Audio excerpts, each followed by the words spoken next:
This story is long, so I'll only include the relevant details.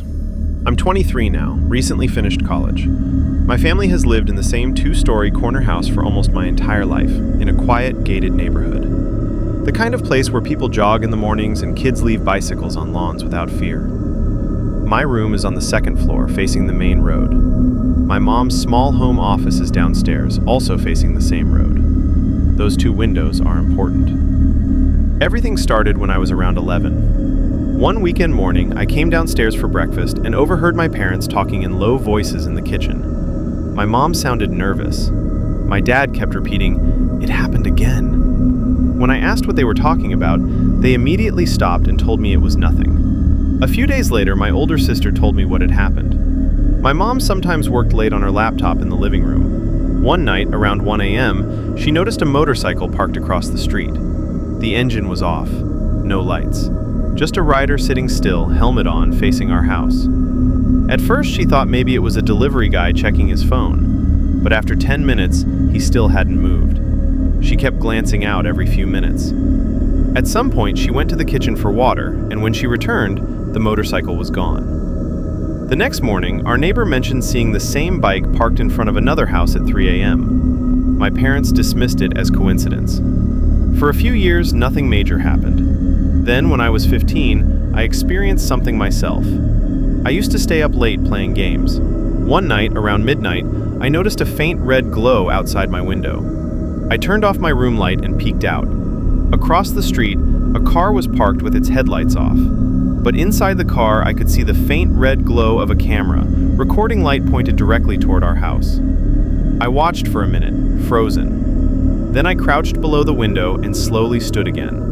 The car was gone. No engine sound, no door closing, just gone. The next morning, I told my dad. He installed motion lights and a door camera that same week. Months later, while trimming a hedge near our front gate, our gardener found a tiny black device taped under the metal fence cap. It was a wireless microphone, the kind used for surveillance. Dead battery, no branding, no serial number. Police were called. They took it. Nothing came of it. We tried to move on. A year later, new neighbors moved into the house diagonally across from us.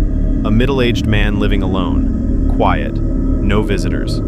But every night, around 2 a.m., his balcony light turned on, and he stood there facing our house. Not smoking, not talking on the phone, just standing. At first, I thought he enjoyed night air. Until one night, I waved at him jokingly. He immediately turned off the light and went inside. Never acknowledged me again. I stopped paying attention. Until last year.